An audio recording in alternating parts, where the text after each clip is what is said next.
Hi, I'm Rena Bivens. I'm an adjunct professor here at the Pauline Jewett Institute of Women's and Gender Studies, and I'm also a SSHRC postdoctoral fellow.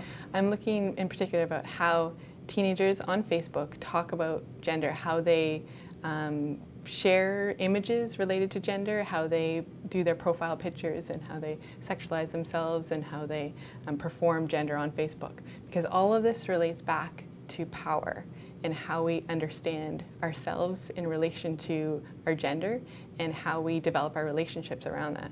From what I can tell, gender is being intensified online, and gender is being heavily policed online. So one example is a male profile picture, a young boy, who takes one of those typical photos you see of your cell phone and you're looking into a mirror, takes this photo of himself, posts it on Facebook, and the comment stream he gets is essentially bullying.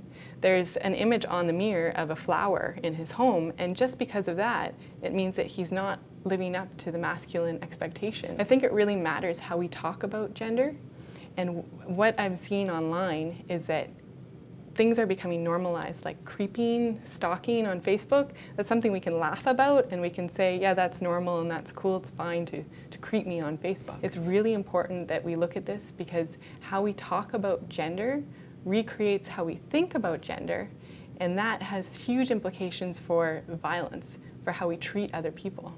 When we look at violence in relationships, for instance, like in teen relationships, often there's power dynamics there, which can lead to abuse and violent situations. And what happens is that if it's a male perpetrator, for instance, in this relationship, there's a lot of control going on. And on Facebook, we have to consider what this means.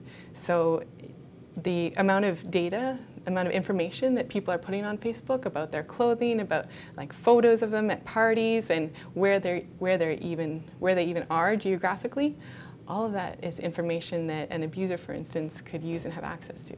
Today, it's not just an online environment and an offline environment. We have to stop thinking in these binaries. Technology is embedded in our lives, and I think technology has to be embedded in these conversations too.